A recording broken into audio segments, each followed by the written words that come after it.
और शुरुआत बड़ी खबर से। सरायकेला के आदित्यपुर में छात्रा हत्याकांड का खुलासा हो गया है। एसपी की माने तो बारिश से बचने के लिए छात्रा एक स्कूल में गई थी, जहां उसके साथ 3 युवकों ने गैंगरेप किया। इस दौरान वहां मौजूद 2 और युवक निगरानी कर रहे थे।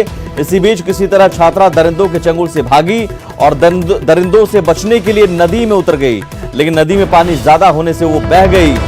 पुलिस ने इस मामले में 5 आरोपियों को गिरफ्तार कर लिया है। आरोपियों में रोहित लोहार, दुर्गा महतो, अभिजीत सिंह ने छात्रा के साथ गैंगरेप किया था, जबकि अर्जुन लोहार और अजय प्रमाणिक स्कूल के बाहर निगरानी कर रहा था। आपको बता दें कि 17 जून को आदित्यपुर से छात्रा लापता हुई थी। परिजनों ने 18 जून को इस संबंध में आदित्यपुर में मामला भी दर्ज कराया था, जबकि 20 जून को लड़की का शव नदी में मिला था। इसके बाद से लोग लगातार पुलिस की कार्यशैली पर भी सवाल उठा रहे थे, साथ ही विरोध प्रदर्शन कर रहे थे। वहीं बीजेपी ने भी जांच कमेटी का गठन किया था।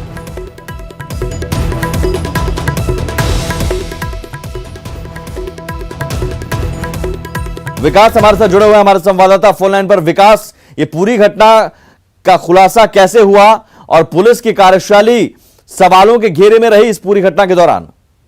निश्चित रूप से ये कहा जा सकता है कि पुलिस की कार्यशैली इस पूरी घटना में सवालों के घेरे में है, क्योंकि 17 जून को युवती लापता होती है। 18 जून को उसके परिजन ने इसकी शिकायत दर्ज की। साथ ही इसी दौरान परिजनों और स्थानीय लोगों ने मिलकर युवती की चप्पल और कपड़े पुलिस को सबूत के तौर पर सौंपे थे और 5 लोगों पर शक जाहिर किया था कि जिन्होंने इस घटना को अंजाम दिया है, उनकी बेटी के साथ, उस नाबालिग लड़की के साथ कुछ गलत किया है। पुलिस ने उन 5 को हिरासत में भी लिया था और पूछताछ भी कर रही थी। इसी बीच 20 जून को युवती का शव मिलता है और उसके बाद लोगों का आक्रोश बढ़ जाता है। मजे की बात है कि 3 दिन गुजर जाने के बावजूद पुलिस किसी निष्कर्ष पर नहीं पहुंच पाती है और इसी बीच लगातार लोगों का जनाक्रोश भड़कता है। सिंहभूम सांसद ने इसको लेकर कई तरह के सवाल खड़ा किए और न्याय की मांग की। फिर बीजेपी ने भी इसको लेकर आवाज उठाई। तो जनाक्रोश बढ़ने और इस पूरे मामले को लेकर जो राजनीतिक रंग चढ़ रहा था, उसके बाद अचानक बीती रात को एसपी ने प्रेस कॉन्फ्रेंस कर इस मामले का खुलासा किया है और उन 5 आरोपियों को जेल भेज दिया है। जी सुमित, बहुत शुक्रिया विकास इस जानकारी के लिए। खबर धनबाद से, जहां बेलगड़िया टाउनशिप में धर्म परिवर्तन को लेकर विवाद शुरू हो गया है। सुरक्षा को लेकर पुलिस बल की तैनाती कर दी गई है। सिंदरी से बीजेपी विधायक इंद्रजीत महतो समेत 12 लोग के खिलाफ बलियापुर थाने में देर रात मामला दर्ज कराया गया है। दरअसल झरिया के अग्नि प्रभावित क्षेत्र में रह रहे लोगों को बसाने के लिए बुल्गारिया में टाउनशिप का निर्माण जरेडा और जिला प्रशासन के सहयोग से किया गया है। हालांकि बाद में वहीं पर कुछ लोगों ने एक भवन को चर्च का रूप दे दिया, जिसके बाद हिंदू संगठन से जुड़े लोगों ने विरोध शुरू कर दिया है।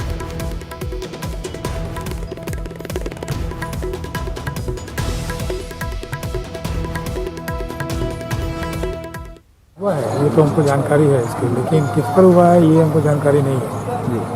हम लोग बताए ना कि अभी एसपी साहब के पास बैठेंगे, सारे डॉक्यूमेंट्स को अभी निकालेंगे हम लोग, उसके बाद तब हम लोग डिसाइड करेंगे कि क्या करना है।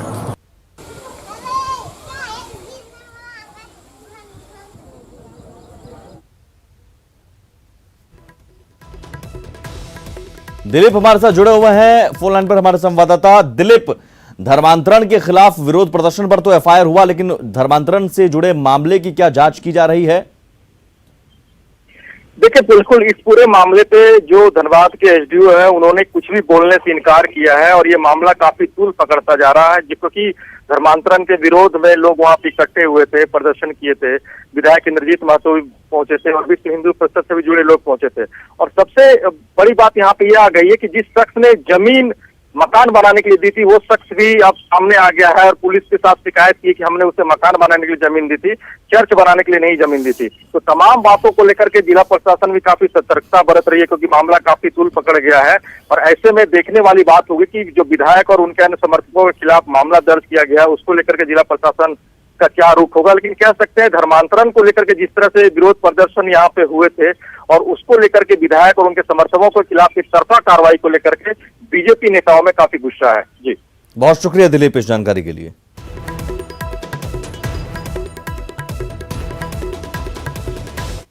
देश के इतिहास में पहली बार पेट्रोल से महंगा हुआ है डीजल। देश की राजधानी दिल्ली में आज डीजल का रेट 79 रुपए 88 पैसे प्रति लीटर है, जबकि पेट्रोल की कीमत 79 रुपए 76 पैसे प्रति लीटर है। यानी पेट्रोल से 12 पैसे प्रति लीटर डीजल महंगा हो गया। दिल्ली में आज पेट्रोल की कीमत 79 रुपए 76 पैसे प्रति लीटर। हालांकि अन्य राज्यों में डीजल अभी भी पेट्रोल से सस्ता है। दरअसल दिल्ली में पेट्रोल पर 64%, जबकि डीजल पर 63% टैक्स लगता है। टैक्स लगभग बराबर होने के चलते कीमतों का अंतर भी बेहद कम हो गया है। पिछले 18 दिनों में डीजल की कीमतों में 10 रुपए 48 पैसे का इजाफा हुआ है, तो वहीं पेट्रोल की कीमतों में भी 8 रुपए 50 पैसे की बढ़ोतरी हुई है। पेट्रोल की कीमत कल के बराबर ही 79 रुपए 76 पैसे पर स्थिर है। अंतर्राष्ट्रीय बाजार में कच्चे तेल की कीमतों में मामूली तेजी का यह असर है।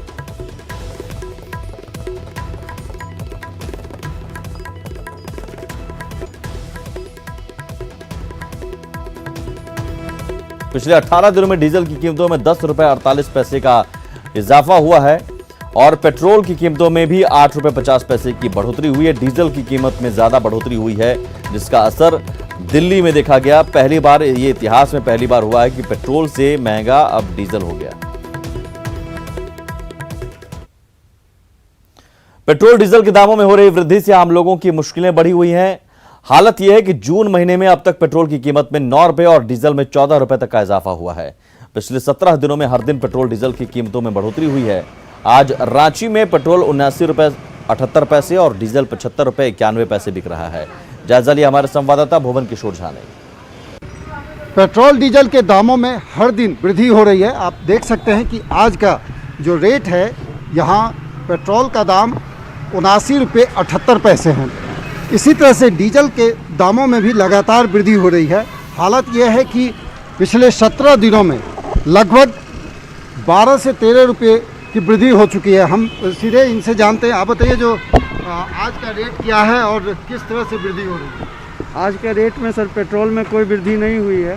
हाँ, जो रेट है कल का रेट वही सेम रेट है आज भी, और डीजल में थोड़ा बढ़ोतरी हुई है। ये इजाफा का जो रेट जो है तो लगातार बढ़ा है, किस तरह से असर पड़ा है? असर तो पड़ा है सर, क्या कि हम लोग छोटे मोटे जो रोज़गार जो हम लोग काम करते हैं डेली बेसिस पे, उनके लिए डेली इतना रेट सर्व करना मुश्किल है। हम लोग को बहुत भारी पड़ रहा है। ये जो किस तरह से परेशानी हो रही है? हम लोग को राशन में हर चीज़ में दिक्कत होता है, घर चलाने में दिक्कत होता है, तेल का दाम बढ़ रहा है। हम लोग को मैंने गाड़ी में लेके काम करना पड़ता है। जो बिजनेस करते हैं उससे बहुत परेशानी होती है, जो हर दिन तेल बढ़ रहा है। पॉकेट पर सीधा असर थोड़ी सी ही वृद्धि से ही, लेकिन सीधा असर यहाँ पर पड़ता हुआ दिख रहा है। कैमरा पर्सन केडी के साथ भुवन किशोर झा, न्यूज़ 18 रांची। झारखंड में कोरोना मरीजों की संख्या 2200 के पार हो गई है। 24 घंटे में 53 नए कोरोना पॉजिटिव केस मिले हैं। 8 और नए मरीज मिलने की खबर है। झारखंड में अब तक 1520 कोरोना मरीज ठीक भी हुए हैं, ये एक राहत की बात है। जबकि कोरोना के एक्टिव केस की संख्या सिर्फ 662 है।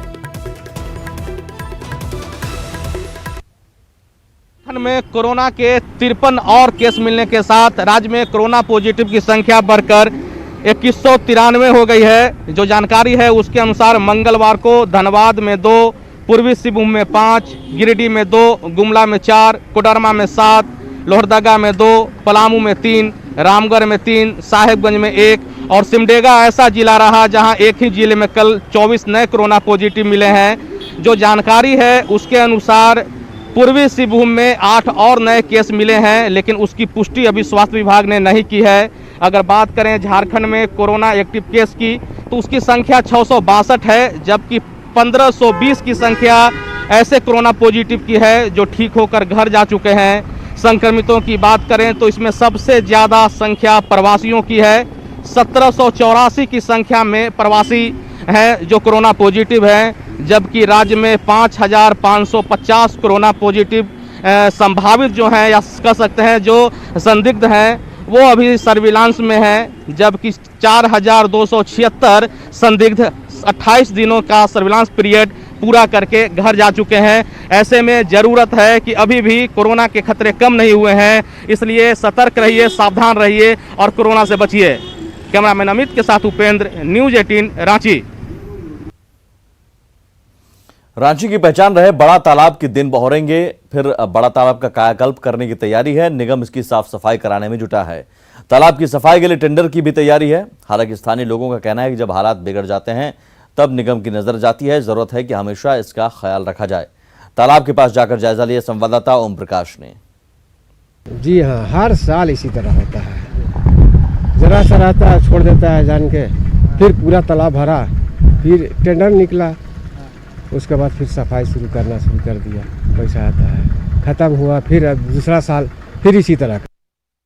राजधानी की पहचान रही बड़ा तालाब इन दिनों खस्ता हाल अवस्था में है, जिसे देखते हुए अब निगम की आंखें खुली हैं और निगम फिलहाल इसकी सफाई कार्य में जुटा है।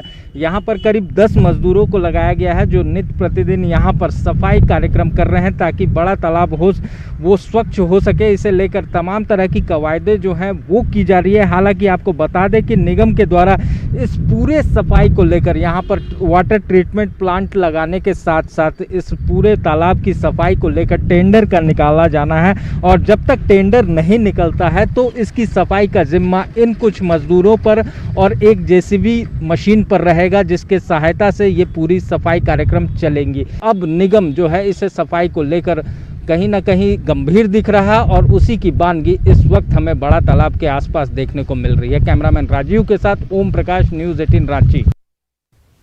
कभी चकाचक रहने वाली जमशेदपुर की सड़कें खराब हो चुकी हैं। शहर की सड़कों में जगह जगह गड्ढे हैं। हालांकि टाटा कंपनी का जो इलाका है वहां की सड़कें अब भी अच्छी हैं, लेकिन बाकी सड़कों का हाल बुरा है। बारिश की वजह से हाल और बुरा है। सड़कों का जायजा लिया हमारे संवाददाता आशीष तिवारी ने। बहुत परेशानी है, बहुत स्थिति दयनीय हो गया है। गाड़ी तो छोड़िए, पैदल चलना मुश्किल हो गया है। जगह जगह गड्ढा, पानी भरा हुआ है एकदम। यहाँ के स्थानीय विधायक और ना सरकार के द्वारा देखा जा रहा, रोड में जहाँ तहाँ गड्ढे हो रहे हैं, पानी जल जमा हो रहा है, जिसके कारण आए दिन दुर्घटना होती रही और होते रह रहे हैं। देख सकते हैं कि पूरी स्वर्णरेखा और खरकाई नदी के चारों तरफ नदी किनारे एक मेरीन ड्राइव बना था, जिससे जो बड़े वाहन हैं, चाहे शहर में जो लोग हैं, वो शहर में बिना प्रवेश किए बाहर से बाहर हाईवे में जुड़ सके। मगर इस सड़क की हालात जो है वो दिन पर दिन बदतर होते जा रही है। बड़े बड़े गड्ढे जो है वो लोगों को मौत का दावत दे रहे हैं और बरसात होते ही जो ये गड्ढे हैं वो पानी से भर जाते हैं और आए दिन इन सड़कों पर कहीं ना कहीं जो हादसे हैं वो गड्ढों के चलते होते हैं। और आप देख सकते हैं कि इतने बड़े बड़े गड्ढे हैं। अब देखना ये है कि जिला प्रशासन हो या निजी कंपनी हो, कब तक इनकी आँख खुलती है और कब तक इस व्यवस्था को दुरुस्त किया जाता है। न्यूज़ 18 के लिए जमशेदपुर से आशीष कुमार तिवारी। साहेबगंज के बड़हरवा नगर पंचायत में टाल का टेंडर हुआ है, जो राजनीतिक विवाद का कारण बनता जा रहा है। दरअसल टेंडर डालने वाले शंभू भगत के साथ स्थानीय लोगों ने मारपीट की। लोगों का कहना है कि बाहरी लोगों को काम नहीं करने देंगे। अब पीड़ित ने मंत्री आलमगीर आलम और जेएमएम नेता पंकज मिश्रा पर आरोप लगाया है। हालांकि नेताओं ने आरोपों को मनगढ़ंत बताया है। इधर मामला सामने आने के बाद डीआईजी ने एसपी को जांच का निर्देश दिया है।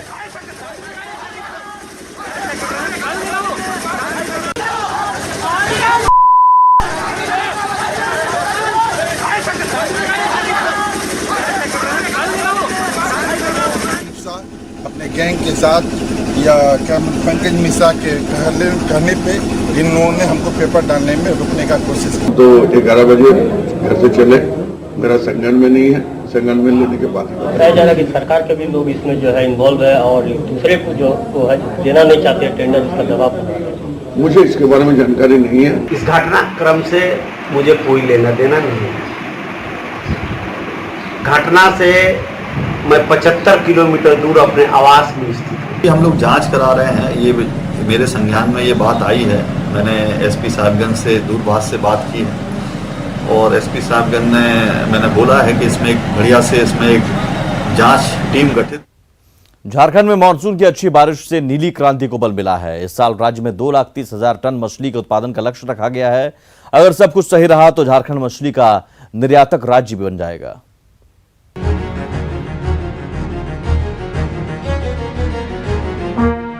झारखंड में मानसून की अच्छी बारिश की संभावनाओं के साथ किसानों के साथ साथ मछली पालकों के चेहरे भी खिल गए हैं। राज्य के 16,000 सरकारी और 55,000 निजी तालाबों में मछली का उत्पादन होता है। साथ ही 423 जलाशय और 1 लाख डोभा में भी मछली उत्पादन कर झारखंड को अग्रणी राज्यों में शामिल करने की कोशिश शुरू हो गई है। मछली का बहुत अच्छा उम्मीदवार होने का ये है।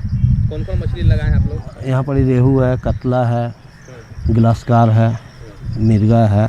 लॉकडाउन में बेरोजगारी वाला सिचुएशन जो काम कर रहे हैं उसमें आ रहा है, तो सोच रहे हैं दूसरे काम से कुछ इनकम का स्रोत निकाला जाए। मानसून की अच्छी बारिश से तालाब भरे हुए हैं। ऐसे में मत्स्य निदेशालय ने भी रिकॉर्ड 2,30,000 मीट्रिक टन मछली उत्पादन का लक्ष्य रखा है। लक्ष्य इस बार हम लोग का 2,30,000 टन का करीब है और उम्मीद है कि हम लोग जितने भी तरह के जल क्षेत्र हैं, जैसे कि जलाशय हैं, छोटे जलाशय हैं और फिर तालाब है, फिर डोभा है, फिर जो है सो सिंचाई कुएं हैं, इसके अतिरिक्त जो है सो बहुत से ऐसे जगह हैं जहां की पानी जमा रहता है, उसमें भी हम लोग कोशिश करेंगे कि सभी में मछली का बीज का संचयन हो जाए। झारखंड के गठन के वक्त राज्य में सिर्फ 14,000 टन मछली का उत्पादन होता था, जो बढ़कर 2,08,000 टन तक हो गया। उम्मीद है कि मछली उत्पादन के क्षेत्र में जल्द ही झारखंड अग्रणी राज्यों में शामिल हो जाएगा। उपेंद्र कुमार, न्यूज़ 18, रांची। जमशेदपुर के मानगो ब्रिज पर बना वेलकम द्वार पर इन दिनों राजनीतिक पार्टी का कब्जा हो चुका है। बिना इजाजत के किसी न किसी पार्टी का बैनर यहां लगा दिया जाता है। जायजा लिए संवाददाता रंजीत कुमार ओझा ने। मिनी मुंबई के नाम से जाने जाने वाला जमशेदपुर शहर का एक ऐसा दृश्य हम दिखाएंगे। अभी मानगो ब्रिज पर हैं और यहाँ का नज़ारा हम आपको दिखाने का प्रयास करेंगे। आप देख सकते हैं ये जो गेट बना था, इसमें लिखा गया था कि वेलकम टू जमशेदपुर। माने कोई भी लोग बाहर से आते हैं, क्योंकि इसी रास्ते शहर में लोग एंट्री करते हैं और उनको यह जानकारी होती थी कि हाँ हम जमशेदपुर पहुँच चुके हैं। लेकिन आए दिन यहाँ का नज़ारा हम अपने चैनल के माध्यम से आगे भी दिखा चुके हैं और आज फिर दिखा रहे हैं कि इस गेट पर कोई पार्टी का बैनर लगा हुआ है और हर समय यहाँ पर बैनर पोस्टर लगे रहते हैं, जिससे कहीं ना कहीं शहर की सुंदरता पर दाग लगता है। यहाँ के स्थानीय हमारे साथ हैं, उन्हीं से जानेंगे। भैया ये बताइए कि इस पर हमेशा यही दृश्य देखने को मिलता है? हाँ, ये अक्सर यहाँ पर जमशेदपुर में आपका स्वागत है लिखा हुआ रहता है। कोई बाहर से आने वाले को पता चलता है कि हाँ हम जमशेदपुर आ गए हैं, वेलकम टू जमशेदपुर, जमशेदपुर में आपका स्वागत है। लेकिन आदमी लोग इस चीज़ को ध्यान नहीं देता है कि जिस तरह आदमी अपने घर को साफ़ सुथरा रखे, अपने शहर को भी साफ़ सुथरा रखे, जिससे कोई बाहरी वाला आए देखे तो बोले हाँ भाई जमशेदपुर भी कोई शहर है। यहाँ की रखरखाव में प्रशासन का भी सहयोग होना चाहिए। वो चाहे कि इस तरह की कोई भी बैनर लगाए तो वो उनसे अनुमति ले। इस तरह के जो बैनर पोस्टर लगाते हैं राजनीतिक दल, उस पर जिला प्रशासन को कड़ी कार्रवाई करनी चाहिए कि ताकि आगे से वे इस तरह का ना कर सकें। न्यूज़ 18 के लिए जमशेदपुर से रंजीत कुमार ओझा। और इसी के साथ इस बुलेटिन में इतना ही। आगे भी खबरों का सिलसिला लगातार जारी है। नमस्कार।